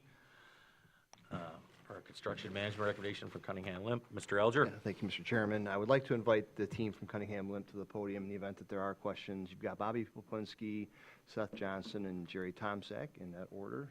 Thank you for being here today. In last fall, 2024, it may have been October when the agreement was actually engaged or signed.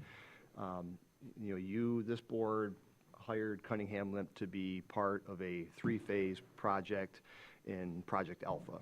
And two of those phases have now essentially are coming to an end. And in the agreement that was signed in October 2024, there was a contemplated move between Cunningham Limp being the quote-unquote owner's rep of Project Alpha into a construction management role. And if they were selected as the construction manager, they would waive their fee of $210,000, and they would ask for a percentage of the overall total cost of work. So we are nearing the end of D&D, and within the next 3 to 5 weeks, maybe.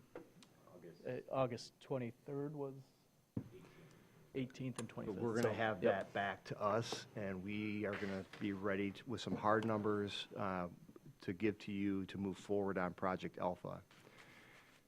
So the challenge with us that we face is who then is the owner's rep if Cunningham Limp is the construction manager. And we have some solutions for that. But more importantly, for today's purposes, I'd like to talk about that transition going forward, but I would like to first and foremost ask the board to approve Cunningham Limp as the construction manager. And I know there's going to be questions about that. Would you like me to? Maybe the reverse would be better. Tell us how the transition would work and who's going to be the owner's rep before we approve them moving into that. That's very fair. So we have a model that we have talked through, and what we would recommend is that the Board of Commissioners identify the owner's rep as the building authority, Grand Traverse County Building Authority. They are a body that, as long as there are bonds out on a building that is within the control of Grand Traverse County, they physically own the asset until those bonds are paid. So they have interest in the bills that are coming and going. So that would be an independent body that is Grand Traverse County's interest in mind, that would be reviewing the process. And we would also come back to you likely on August 20th and ask for the ability to go out for proposals for a local architect that could also fly spec those invoices and the process.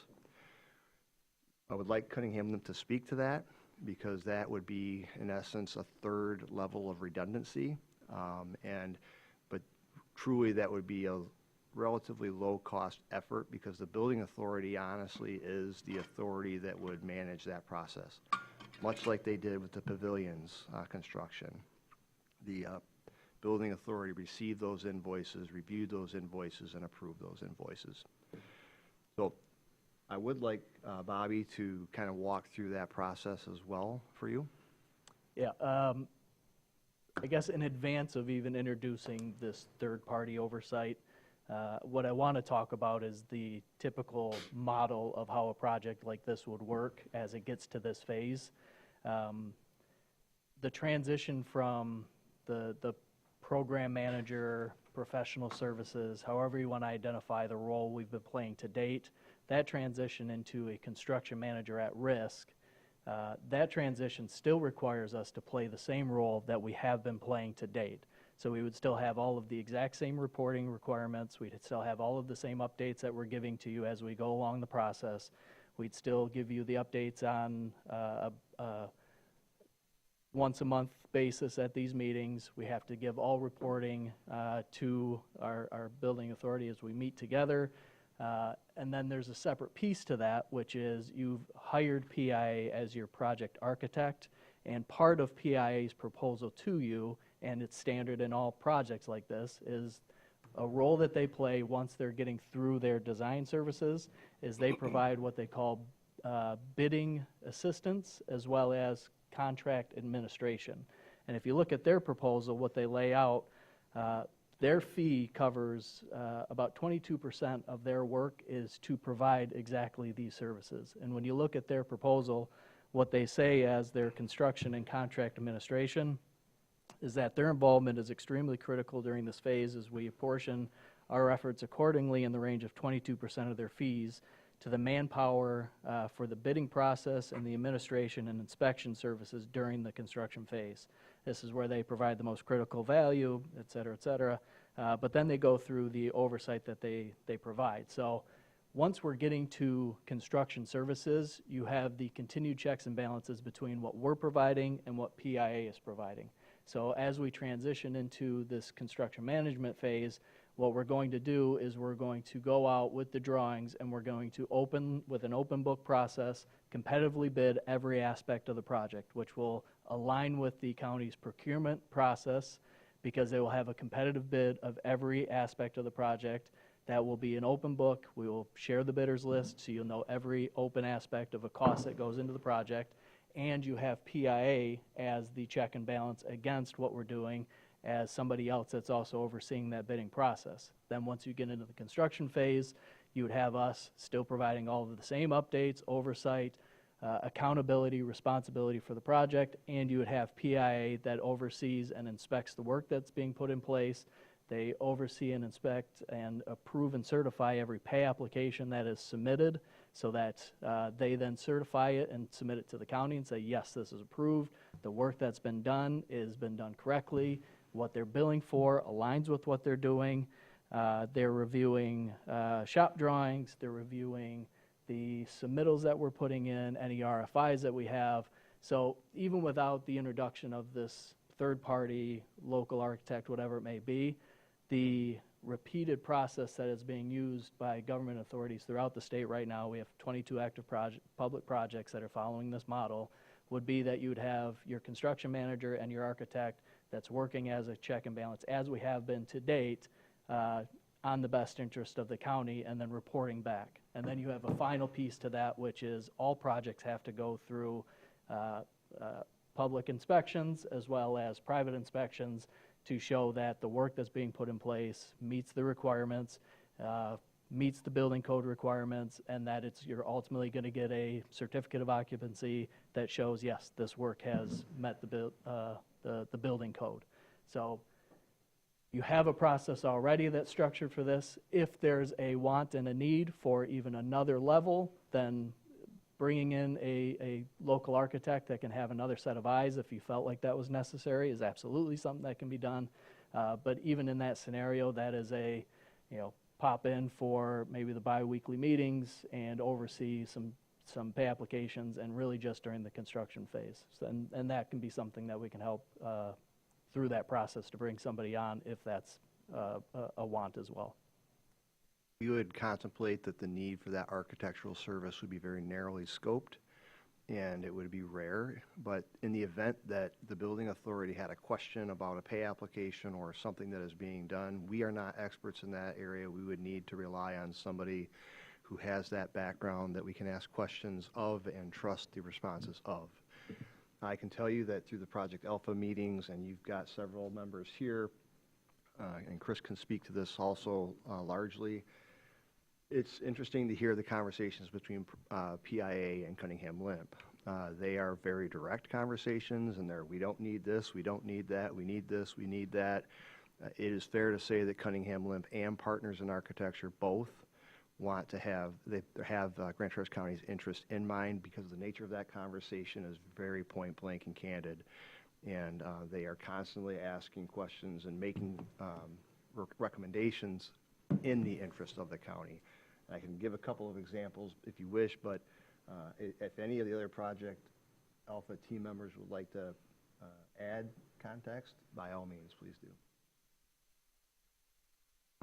Yeah, I'll just echo Nate's comments that, yeah, it's been a very, very, number one, a very detail-driven process where we're really diving into the minutia of every detail related to each building, in that Cunningham Limp has done an excellent job of looking at the various design options and really advising us what's really feasible, what can we afford, what will work, what are alternatives.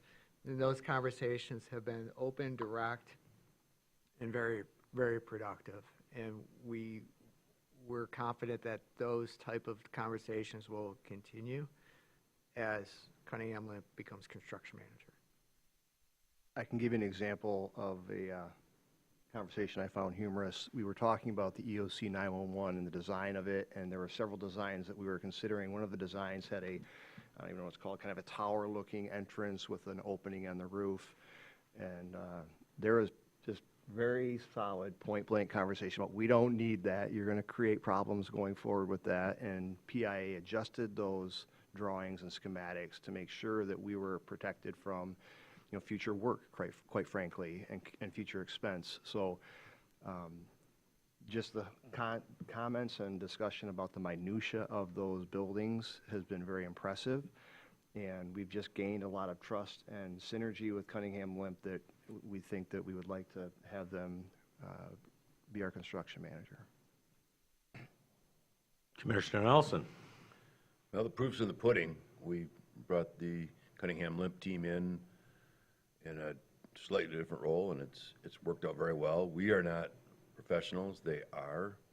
We're spending a lot of money, and any way that we can be as judicious as we can and save money where we can on these big projects, I think, are important. So I think this is the right way to go. We hire legal expertise. This is construction expertise that we are very much in need of over this project and possibly more. We've got some other ones on the deck, so. Gosh, that sounded an awful lot like a motion to approve. It is. Do I have a second? I'll second it. I'll save you some time. Any further discussion? Commissioner Walter? I don't think we ever really hear from the building authority, but could we bring them in to give us some regular updates as we transition? I don't know 100%. what the cadence would look like. Bonnie can speak to this as well. It's been rare that we meet because there really hasn't been a need to meet. But when the pavilions was under construction with the new buildings there, we met pretty frequently. It's a mixture of staff.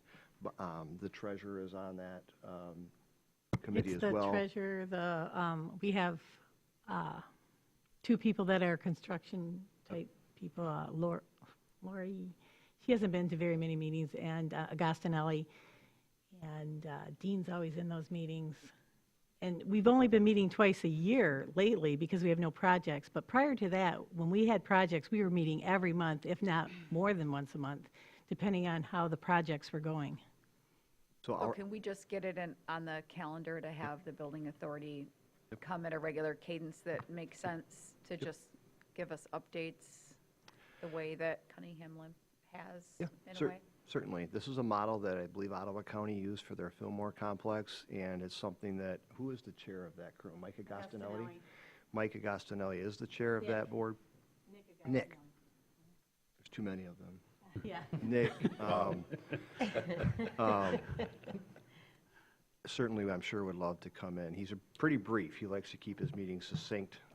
Some of those meetings don't last more than 7 minutes. Best meetings ever. Yeah, but yes. Right. But yes, we will certainly have that cadence, Commissioner Walter. I think that's very appropriate. Okay, great. Any more comments, questions from anyone?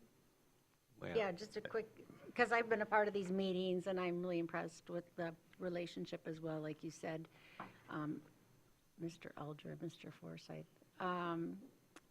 But does this all pass the optics test? Like, as we're creating like more projects and moving forward, and this becoming kind of a continuum of one project to the next.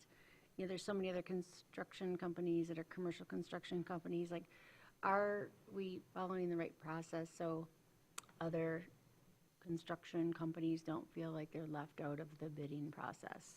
You know, is this all clear and transparent and ethical and passes the optics test? It's legally appropriate. We were trying to approach that optics test by having that third-party review with the building authority and the local architect, but with the competitive bidding process that Cunningham Limp will employ, I mean, that's all above board. The agreements that we have in place with PIA and Cunningham Limp right now are all on board. And what can other construction managers do that Cunningham Limp cannot do, I guess, is one of the primary questions. They're here for a reason. We selected their proposal for a reason, and it's that they have a very specific approach to the way they handle construction management. So to your point, Commissioner Spence, I think that we would like to have that discussion about what's next.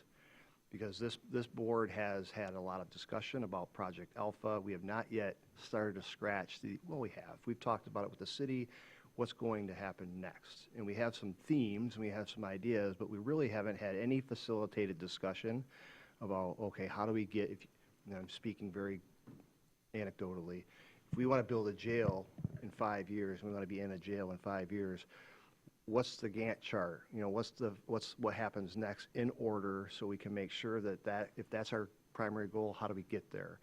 There's a lot of things that have to move before we can actually get to that point. We need somebody to help us with that. And we're looking at future proposals for that exact thing. But to your question directly, I think that it is, but ultimately it's this board that has to be comfortable with that decision. In response, or addition, I'll get you next, Mr. Nelson. Unfortunately, Commissioner McAllister and Commissioner Andrews can't be here, but we met over Project Alpha, and it was Cunningham Limp saying, when we're looking at the Taj Mahal, quote unquote, build, and we were trying to save some money, and it was just through just a conversation that they had, we're like, this is what this costs, this is what that costs, and it really brought us into, oh, so the two differences were what, $1 million apart on a $15 million some odd dollar project. That's not really all that much, and so we were very impressed with that. I can only speak for myself, of course. And so when we talk about having a construction manager and what they're supposed to do, I think they already got this particular instance. They already have the vested interest. I don't find that we're going to find anybody else that's going to have our vested interests as much as they do because they've been in this project so far. Commissioner Nelson?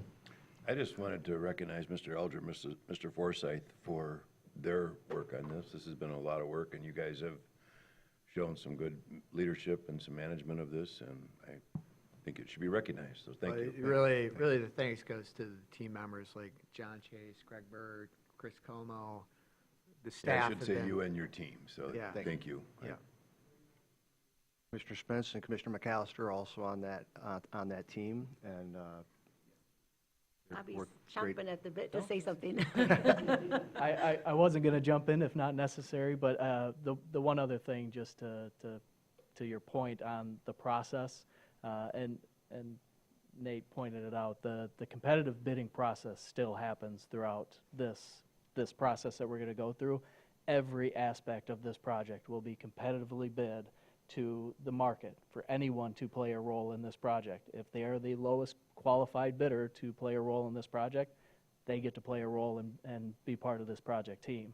And one thing that Commissioner Nelson had pointed out is something that I'll use, and you reach out for your construction manager as a professional and an expert for your project. You don't go out and competitively bid for the lowest attorney on a project. You want the most professional and qualified professional service provider. For sure. We've reached to that point now. Now we'll competitively bid every aspect of the project.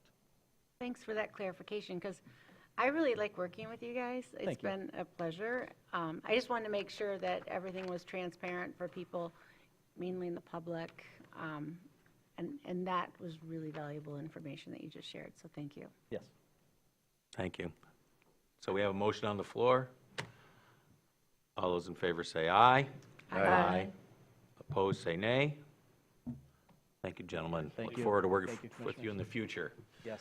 All right, we're going to move on to unfinished business, 10A. Mr. Alger, this is you. You're ahead of me. All right. Sorry. Oh, yes. So we had a good discussion with the 13th Circuit Court judges and probate judge last week. Mm-hmm. And there was discussion about potentially having either a resolution of support or a letter of support. In our discussion with the agenda setting committee, there was a desire to push to this board the intent to have a letter of support go to scale from the administration office, and that is what we were asking for discussion on. Any discussion, questions? When we talked about it last week, we want to be in support of the evaluation of the process without necessarily making a commitment that we'll have to undo and redo later on in monies. So, yeah. Mr. Hens, I'm Commissioner curious, Hensel, sorry. Mr. Chairman, your perspective, the difference between a resolution and a letter of support. I want a letter of support. And what's the difference? Well, the way it was set up last week, the resolution would have been out spending $200,000 of taxpayer dollars on stuff, and we're not in the position to do that yet without having all the information, in my opinion. So when we decided to set this, we are asking for the board support to send a letter through the administrative offices. Okay, and so not a do letter in resolution. support of, Of the instead process. of a resolution, because you feel a resolution is committing us to spending money, is that? Resolution they were asking for was asking us to Okay. commit $200,000 a year plus. Okay. So the process laid out by SCAO and that, what they call that, the Secondary analysis. secondary analysis, this just, I think, tells us, from the county's perspective, telling SCAO, we are supportive of the 13th Circuit Court going through a secondary analysis so that the county can make a better decision, better informed decision going forward. And we recognize that there's a timeline, that this has to happen by the end of this year so we can have that election standing up in 2026 if that is approved. All right, Mr. Chairman, I move this board direct the administration to compose and provide a letter of support to SCAO to continue with the 2025 JRR secondary review of the 13th Circuit Court Judicial Needs Analysis as printed on the agenda in the recommendation section. Thank you. And we have a motion by Commissioner Hensel, support by Commissioner Nelson. Any further discussion, Commissioner Walter? Yeah, I appreciate that clarification from, because there is a resolution in the packet, and that's not what we are passing right now. That is correct. So I just want to everybody make sure they're clear on what it is the only thing is I don't see the letter, so that's somewhat concerning. I concur. Trust the administration all I to do a see good letter. is- Okay, but I'm passing something I haven't seen, other than saying a letter of support. I just want to make sure that it's not passing this resolution that is here, because the letter isn't here, and that we don't know where this $200,000 is coming from, so. The letter is just to encourage support for SCAO to continue with the review and the end analysis. I think you did an excellent job of reading what your motion was, sir, and then clarifying that. It's just for a letter of support for the secondary analysis. The rest of it, in my opinion, is extra information. Yeah, Commissioner Walter, we included that in the packet because the judges actually included that in their agenda item, and I just didn't want to remove it without any context. I actually requested it be in the packet, so it's on me. No, I appreciate that. I just wanted everybody to be clear and the public to be clear that we're not passing this resolution that's in here. I would like to see a copy of that letter before, or when it's sent out, if you could send it to all of us, since. Don't include a check with it. I don't think there's any, let me think through this just a moment. Matt couldn't be here, unfortunately. He has some personal issues to manage. I don't think that there's a concern if I draft a letter and send it to you in draft form. I think this board can make recommendations. You've already approved the fact that I can send the letter, so I can get your input on that letter before I send it out. I think she was just Is that- asking to be carbon copied. Yeah, I don't think we Yeah, need we don't need to approve it, just send it to us. Yeah. All right, very good. Any more discussion or questions? All right, all those in favor say aye. Aye. Aye. All those opposed say nay. Thank you, everyone. 10B, Mr. Chase. Yes, I'm back. So Governmental Center first floor remodel. So our 2025 capital improvement plan has $100,000 allocated to remodel the first floor, and that was for furniture, fixtures, and equipment, and carpeting for the treasurer, clerk, and the Register of Deeds office, as well as the common floor area between the city and the county area. So we engaged vendors for quotes, and those quotes came in at approximately $173,000 for those parts of the project. We add internal electrical work, materials, and disposal of old equipment. That would bring us to about an extra $25,000, so just over $200,000 is what we would project for the entire project. That would make a great leap going forward in aesthetics and staff enjoyment of the space. Does not extend the use of the space by adding conference or break space or restrooms on the floor. Knowing those costs that we came up with, we consulted with admin and we decided to postpone until we determine the long-term use of the building. So I know that has come up again, and we are here for a discussion about that and looking for your direction on this project. So when you have in your list here, your quotes of return in the following amounts, so I'm clear, you have about $100,000 to spend on improvements. Department flooring, common flooring, that's kind of, maybe you should explain what that is, or explain what all of them are. So you just have Register of Deeds for 20 grand, treasurer for 28 grand. What is the work? Sure, I'll be happy to go through those. So the department flooring and common flooring. So that is the carpet underneath each of those departments. And then the common flooring is the flooring in the center of the building between the city and the county area. When you see the different departments, Register of Deeds, treasurer, and clerk, so those three items are furniture and fixtures for each of those areas. So we'd be basically lifting everything, replacing all the desks, all the cubicles and such, and the partition walls for each of those three areas. We've met with Interphase Design. They've spent extensive amount of time with us going through and laying out the areas to make sure that those areas were functional. We've had many opportunities to have discussion with the clerk, treasurer, and Register of Deeds to make sure that those spaces met their needs as well. The additional item that you see as we get down toward the bottom, clerk enclosure walls. So one of the concerns from the clerk's office was that they have sensitive material and sensitive conversations that are occurring, and the low walls that are currently in that space allow any of the conversation to exit that space. And so anybody who's in the common area, anybody who's in the treasurer's area, and anybody who's in the Register of Deeds area would be able to hear those conversations. So bringing those walls up higher would help enclose that space and give some security to those conversations. And then the last piece that's listed on there is lobby. So there's a series of furniture that's out in the lobby that is used by patrons who are filling out paperwork and whatnot. And so that would be the replacement cost for that furniture. Commissioner Henschel. To just venture my opinion, treat what you have like it's all you'll ever have until it's not what you have. We need to do the remodel, we need to do the floors, we need to do the furniture, we need to do the electrical work that's appropriate, and not act like we're tearing this building down next year, because we're not. That's my opinion. Yeah, I agree, even if we think that we get to a point where we are going to move out in several years, that's still several years down the road, and this is long overdue to get them updated without even any real major changes. So I'm fully in favor of it, and we'll make the motion to proceed as presented. Support. Any other comments, questions? Commissioner Nelson? So the total for that would be, just for clarification, what? 173. So Plus the 25? Yeah, so we would estimate, you add an inflation factor to that, so we'd estimate around $204,403. That's an estimate at this point.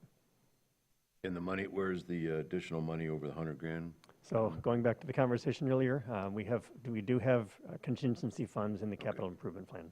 So capital improvement budget. I can add a little context there as well. So this is an example. This is a CIP is a budget. It's a plan that will change and does change. But we have $800,000 just to identify just to spend in the jail.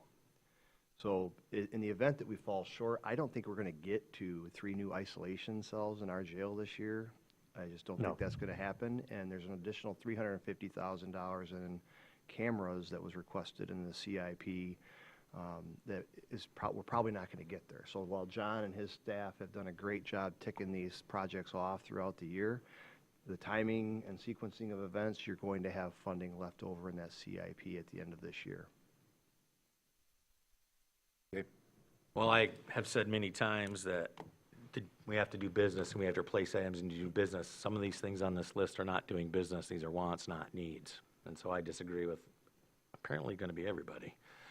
That building new walls and building new cubicles and things like that before we even decided what we're going to do and what we need to do, even though I do agree that it's years out, I think is folly, financial folly. Having said that, we do serve the public in the common areas where the public does need to be taken care of, as well as the flooring. The flooring's rough, it needs to be replaced, but those are kind of a consumable, if you will. But new walls and necessarily new furniture and new cubicles, I disagree. Is there any more comments?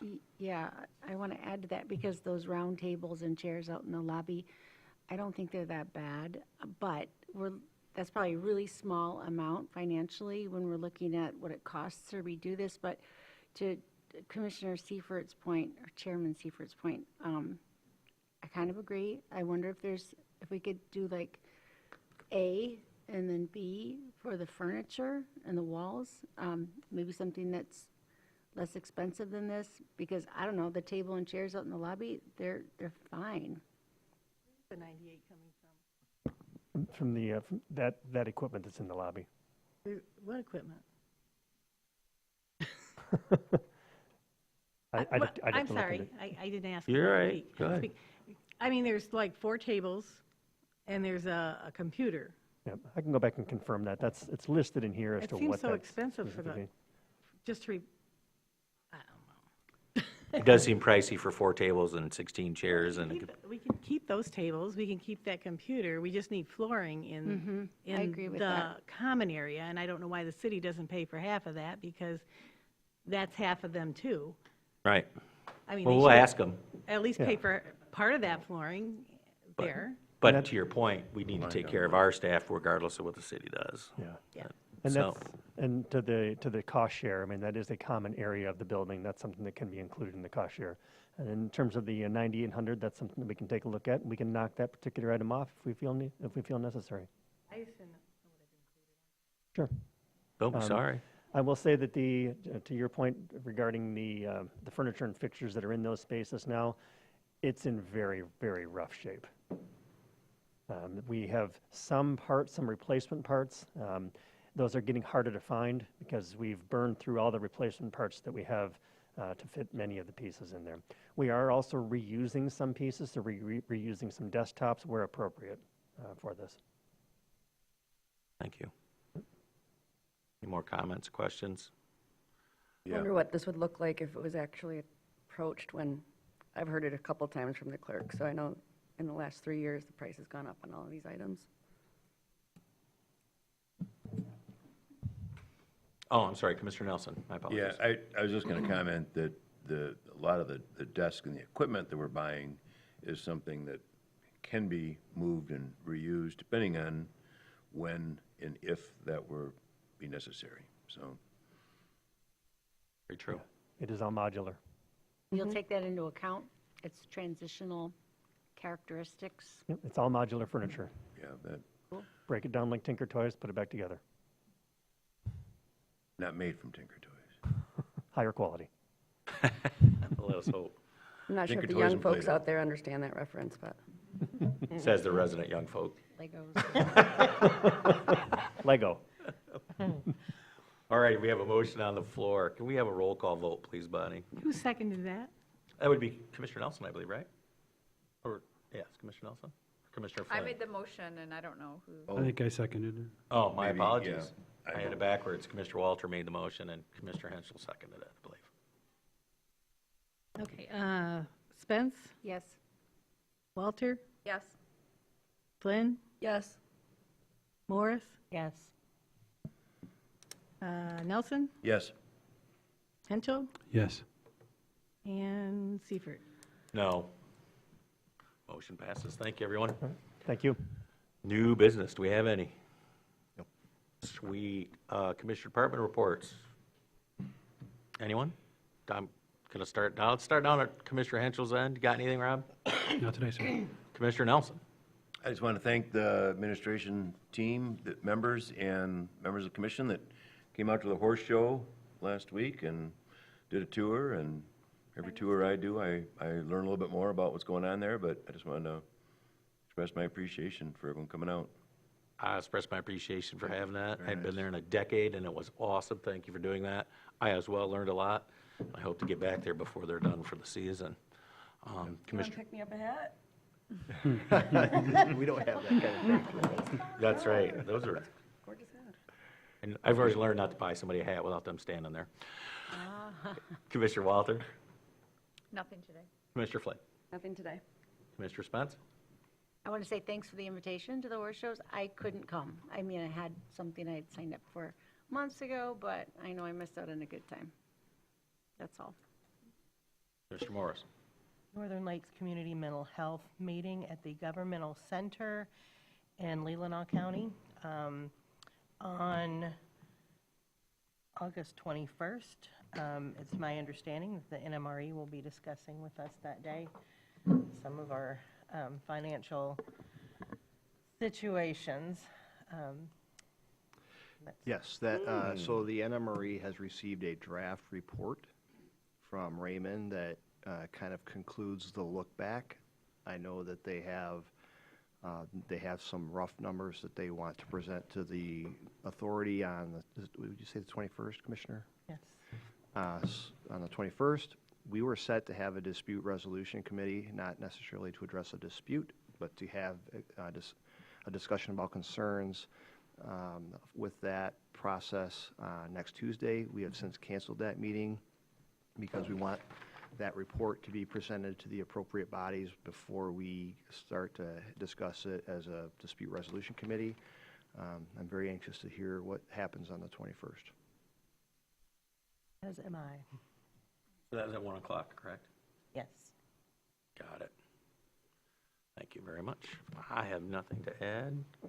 Mr. Alger? I have a couple things. Tonight at 5 o'clock is the recess and picnic in the park. Grand Traverse County is hosting. We are also going to be having a ribbon cutting. Would you like to add some information? Sure. Yep, I'd like to extend that personal invitation. So we're going to be doing a grand reopening ribbon cutting for the Civic Center walking track trail. So we'll be doing that just shortly after 5 o'clock. And that coincides with the recess, as Administrator Alger had just mentioned. We've got a picnic in the park theme with sandwiches from Jimmy John's, Grand Traverse Pie Company, and it is a BYO type event. We will have games, so lawn games, and we got a number of door prize drawings, things like tickets to TC Phil events and Traverse City roller derby bouts and more. So there's too many to mention in terms of door prize activities. So it's going to be a great time. Come on out, please. Great idea. Yep. A couple other things. I think Lisa has sent you a doodle poll about a barbecue to occur sometime in September. Oh, yeah. There is an interest in having that event. We're still looking forward to having it with our staff. One of the number one things that's been brought up to me as we kind of walk through the building is when are we going to have a barbecue? So looking forward to that opportunity. And I guess lastly, we met with Prosecutor Mogenberg and the sheriff yesterday over some concerns that the prosecutor has been relaying about FOIA. They are being inundated by FOIA. They are overwhelmed with FOIA, and they're asking for assistance. You know, we are not the FOIA coordinator. The prosecutor is the designated FOIA coordinator for the county, so we're working with the prosecutor to try to find that next thing. We have some ideas floating around. Chris and I met with somebody yesterday that we're hopeful to have a proposal to us soon. In the event that we have to have a special meeting to consider a proposal, we would potentially add that to the next Wednesday's study session or as needed. Again, we don't know if a proposal is coming necessarily, but if we do, we expect it would be above my spending limit. And what about Cole Stoker? Pardon? Cole Stoker? Cole Stoker can do the review of FOIAs. They are by nature incompatible, sort of, because if we are sued for a violation of the Freedom of Information Act, he is now a witness.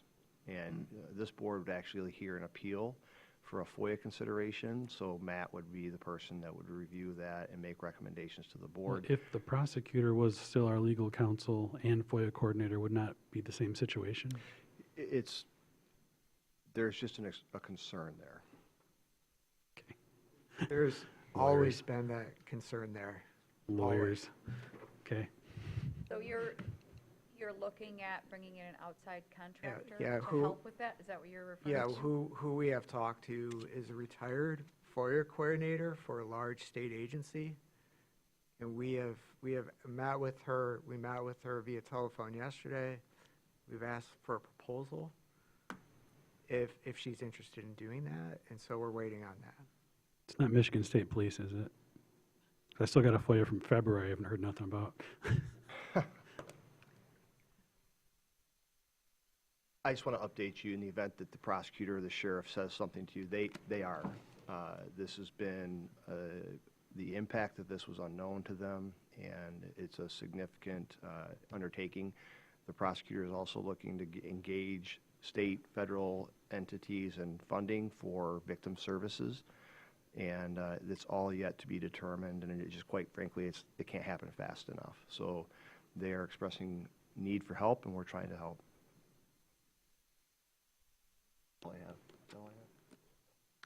There is the Art Bauer Shuffleboard Tournament coming up. Senior Center Network is hosting. I hope you've all got invites for that. It is Exciting. next did. Tuesday, August 12th at 2 p.m. at the Traverse City Senior Center. Mr. Chairman? Yes, sir. Just a couple announcements. We are actually halfway through Fair Week, Northwestern Michigan Fair.net. You can get all the information there. Wonderful community event. And then next week is the Buckley Old Engine Show. My family's been a longtime member there. So great community events. Yep, we'll see Get you your there. family and get outdoors. Thank you. That it for reports? And, all right, let's go to second public comment. Going once. Oh, go ahead. All right. Going twice, I guess that's all. Now, notices, I think Commissioner Hensel covered that for us. Closed session. If there's a need for us to go to closed session to consider the contents of an application for employment or appointment to a public office, if the candidate requests that application remain confidential as permitted by MCL 15.2881F. So moved. Support. All in favor, say aye. Aye. Roll call vote. Oh, yeah. Roll call vote, Bonnie, if you please. Walter? Yes. Flynn? Yes. Morris? Yes. Nelson? Yes. Henschel? Yes. Spence? Yes. Seifert? Yes. I'm sorry, who seconded that?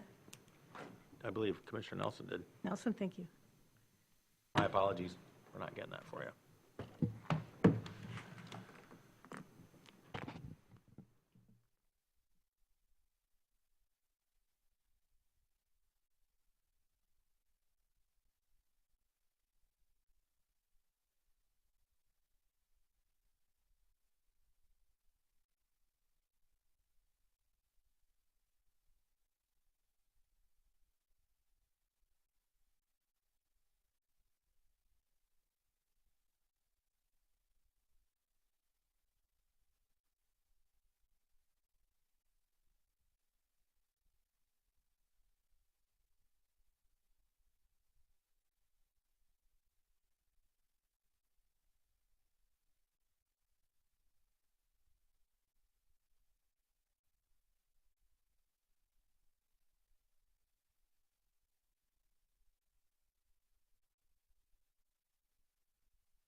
Move to come back to open session. Second. Sweet. Motion by Henschel, second by Walter. Nope, Flynn. I'm sorry, my apologies. That hasn't happened in a while. Walter, I didn't mean to accuse you of being Commissioner Flynn. It's not a problem to me.